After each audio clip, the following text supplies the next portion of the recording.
Well, hello everyone, and welcome back to the Sideline. My name is Noah Standifer. I am joined by my co-host, Sideline producer Brogdon Lundgren, and one of this year's major Sideline contributors, Jake Slack.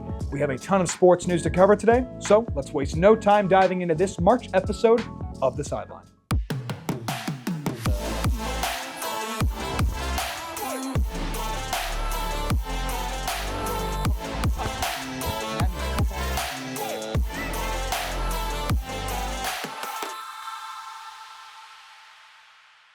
Well, with March coming to a close, the madness has already ensued for weeks at the collegiate level.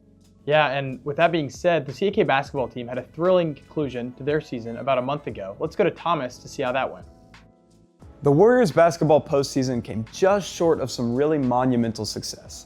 After defeating Concord by a score of 72-36 in the first round of the district tournament, the Warriors just fell to Lakeway in the district semifinals, 48-54. They followed with a win in a consolation game against Providence, and they went into the regional tournament with a game at Notre Dame, which was a thriller. After being down by 10 going into the fourth quarter, the Warriors came back and won the game off a Jack Shaw buzzer beater from 2, finishing 43-41. Their next matchup was against Lakeway, who they had not beaten since the Lions had regained their star player, Ivan Moskalenko. In the narrow victory, the Warriors held on and won 41-39, securing the 2 seed for the state tournament and sending them all the way to the regional championship, which they lost to Boyd 58-47. This set them up to a game identical to the one that they played last year, and after a bye, they would face St. George's in the Elite Eight once again. It was a hard battle, but the Warriors ultimately fell 37-45, ending their season. Foster Coleman and Rio Curry were honored with all Knox County and all region tournament team selections. Those two, along with Jack Shaw and Hunter Bennett, were also named the all-district team. Congratulations, Warriors, on another great season. Well, thanks, Thomas. The basketball season this year was a ride, and I know those players poured their hearts and soul into every one of those last games of the postseason. And of course, I know Coach Johnson has also been a huge part driving the success over the past several years. Yeah, well, that's definitely true, Noah. I actually sat down with Coach Johnson to get an update on what these last few seasons have meant to him and his coaching career. You know, winning is a byproduct of the behaviors. You know, I want to see you guys grow as really godly men, I would say. When we talk about, you being accountable and being disciplined and being selfless and, being focused and being mature and being relentless and all that stuff that we talk about all the time, those are all biblical principles, right? But winning is a byproduct of those behaviors. That's another thing I've said about being here, and I think why we had, particularly last year, why we had so much success is because we had so many Christians on our team. I don't think God cares who wins games, all right?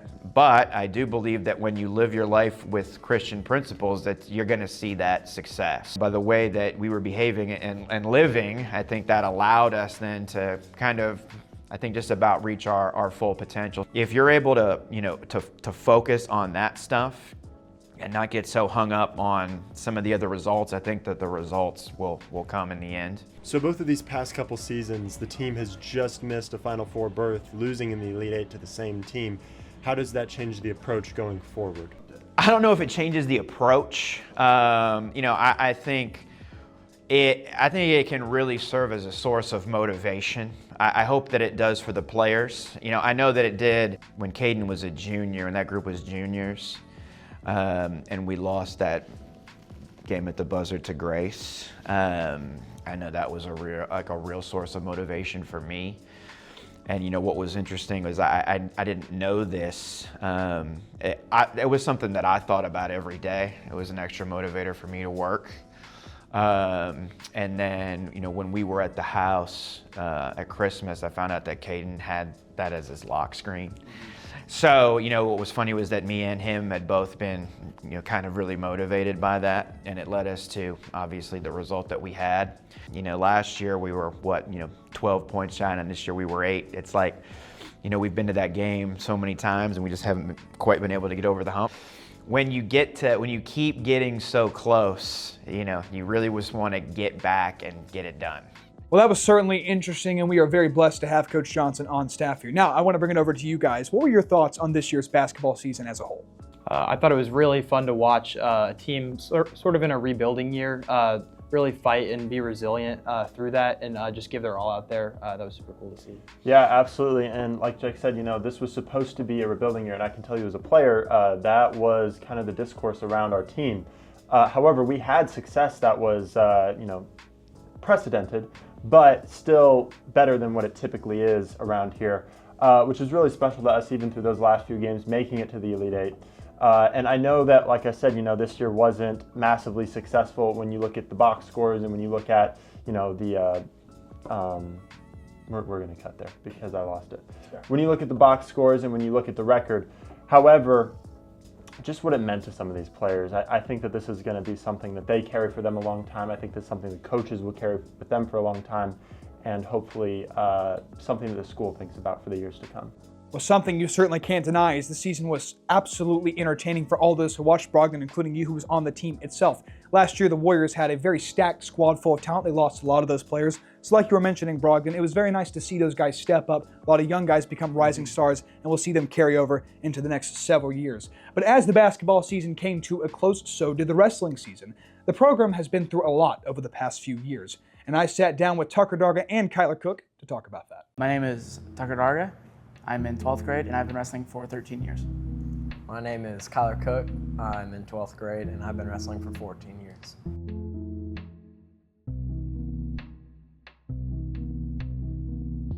It was a little bit of a family tradition. My grandfather was a big wrestler up in Michigan. He actually got a scholarship for it to go D1 up there, and so it kind of just went out through the family.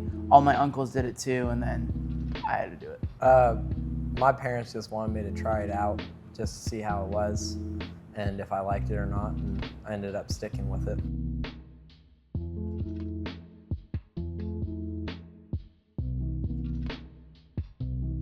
So for me, it was really special because I made it my freshman year. I made state, and I didn't really do anything to make state my freshman year other than show up and make weight. So it meant more this year to make state and actually have to work for it. My freshman year, Eli Etherton also made state. And then with me and Kyle that made state, an 8th grader, it was kind of like a full circle moment. I made it when I was young with a senior, and then that guy gets 2 seniors now. And so it was really special for me to finally make it back, And even though I didn't do the greatest in the actual tournament, still being able to make it was good enough for me. Well, it was really special for me to just even make state. I had never made state before. I'd always had a very tough regional bracket, which was very unfortunate, but honestly it helped prepare me and grow for a time when I had a little bit easier of a regional bracket. It wasn't easy by any means, but it was easier than it had been in the past. I really focused up and locked in the week before regionals and kind of focused my game plan very well and ended up having a great regional and state tournament, which meant a whole lot to me.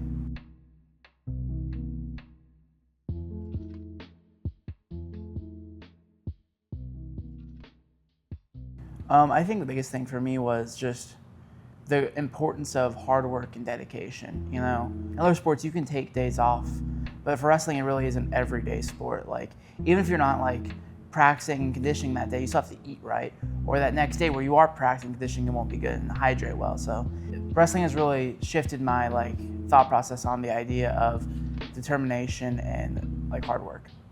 Wrestling has had a very positive impact on my life. Mostly from the toughness that it gives you. It's a different level of physical and mental toughness to wrestle in especially long matches. 6-minute matches are the hardest things I've ever done before. And it truly teaches you the importance of hard work and a work ethic. I mean, it's not a sport that you have to be super athletic in to succeed in. It's more about your technique and your ability to learn and make decisions, and it really all comes back to just your toughness. It really comes back to your ability to really inflict your will on another person. I mean, it takes a different drive and desire to do that while they're trying to do the same thing back to you. It was really cool to see a little bit about wrestling. That's a sport that a lot of people are unfamiliar with, so that was a good insight, and cool to see how those guys fought for a spot at state in a season that didn't look super promising to begin with. Yeah, I mean, wrestling is it's a cool sport. You know, I saw my first wrestling match that I've ever even, I've never even seen one on TV. And it's different than I think what I would have imagined for it. I would encourage people to go see them just because, there's nothing like watching a new sport for the first time, whether it's curling at the Olympics or, maybe your high school wrestling team. So, and obviously it was cool, I know Kyler and Tucker, it was cool to see them talk about what their experience has been like.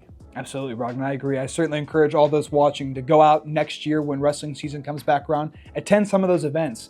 The absolute commitment and endurance that these athletes go through and the things that they have to do to get in shape and ready for their matches and the technique that they have to display is all very, very exciting to watch. So I agree with both of you on that front. But with those sports coming to an end, 2 more sports have also been brought into action this season. That would be lacrosse and track. Those things are starting to really get ramped up recently. So let's go to Owen Blankenship for the scoop.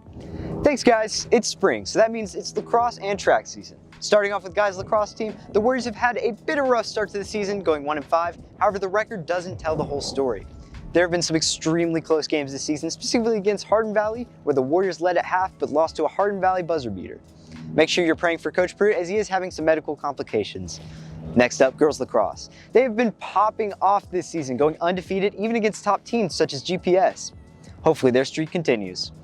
Finally, track started with their meet on the 19th and the Warriors did great. The men's won the whole meet thanks to standout performances from Gabe Linketts in the 100-meter and long jump, Liam Turner, who got 3rd place in the 200-meter, Graham Carnes, who won 1st place in the 800-meter, Nate Hickman, who won 1st place in the 3200-meter, and a 4x100 and 4x200 wins from our CAK teams. Owen Fulford and Devin tied for 1st in pole vault, and Cole Henry won the triple jump. The girls also competed, with Emery Adams getting 1st in the 1600, Lindsay Lloyd getting 1st in the 3200, and Laura Harris getting 1st in pole vault. And that's it for lacrosse and track.